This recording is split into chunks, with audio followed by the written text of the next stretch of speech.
আচ্ছা, আপনার কি মাঝে মাঝে মনে হয় যে আপনি সবার থেকে পিছিয়ে পড়েছেন? ফেসবুকে স্ক্রল করলেই দেখেন কারো প্রমোশন হচ্ছে, কেউ নতুন গাড়ি কিনছে, আবার কেউ বিদেশে ভ্রমণে যাচ্ছে। আর আপনি আপনি হয়তো ভাবছেন আপনার জীবনটা এক জায়গায় থমকে আছে। আজকের এই ভিডিওটা ঠিক আপনার জন্য। জানেন তো, প্রতিটি মানুষের একটা নিজস্ব টাইম জোন থাকে। কেউ 25 বছর বয়সে গ্রাজুয়েশন শেষ করে 5 বছর চাকরি খুঁজে পায় না। আবার কেউ হয়তো 20 বছর বয়সেই সফল উদ্যোক্তা হয়ে যায়। কিন্তু তার মানে এই নয় যে প্রথমজন ব্যর্থ। নিউ ইয়র্ক লন্ডন থেকে 3 ঘন্টা পিছিয়ে, কিন্তু তার মানে এই নয় যে নিউ ইয়র্ক হলো। তারা তাদের নিজস্ব সময় চলছে। আপনার বন্ধু হয়তো আপনার আগে বিয়ে করে ফেলেছে, কিন্তু আপনি হয়তো আপনার কেরিয়ার গড়তে একটু বেশি সময় নিচ্ছেন। এটা কোনো প্রতিযোগিতা নয়, এটা আপনার জীবন।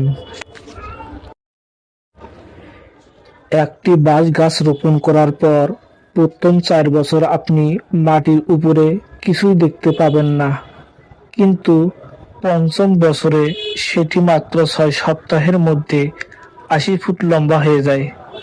প্রশ্ন হলো, এই বৃদ্ধি কি শুধু ওই 6 সপ্তাহে হয়েছে? না, গত 4 বছর ধরে গাছটি মাটির নিচে নিজের শিকড় শক্ত করেছিল। আপনার এই নীরব পরিশ্রম, এই যে দিনের পর দিন চেষ্টা করে যাওয়া, যা কেউ দেখছে না, মনে রাখবেন, আপনি আপনার শিকড় শক্ত করেছেন। আপনার সময় যখন আসবে, তখন আপনি ওই বাঁশ গাছের মতো দ্রুত বেড়ে উঠবেন। তাই অন্যের টাইমলাইন দেখে নিজেকে বিচার করা বন্ধ করুন। আপনি হারেননি, আপনি শুধু তৈরি হচ্ছেন। ধৈর্য ধরুন, নিজের উপর কাজ করুন এবং বিশ্বাস রাখুন। আপনার সৃষ্টিকর্তা আপনার জন্য সেরা সময়টাই নির্ধারণ করে রেখেছেন।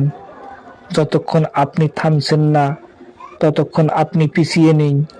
নিজের গতিতে এগিয়ে চলুন, কারণ দিন শেষে এটা আপনার গল্প, আর এই গল্পের নায়ক আপনি নিজেই। ভিডিওটি ভালো লাগলে শেয়ার করতে পারেন তাদের সাথে, যাদের আজ এই কথাগুলো শোনা খুব প্রয়োজন। ধন্যবাদ। যাওয়ার আগে শুধু একটা অনুরোধ, আজ রাতে ঘুমানোর আগে আয়নায় নিজের দিকে তাকিয়ে একবার বলবেন, আমি আমার সাধ্যমতো চেষ্টা করছি।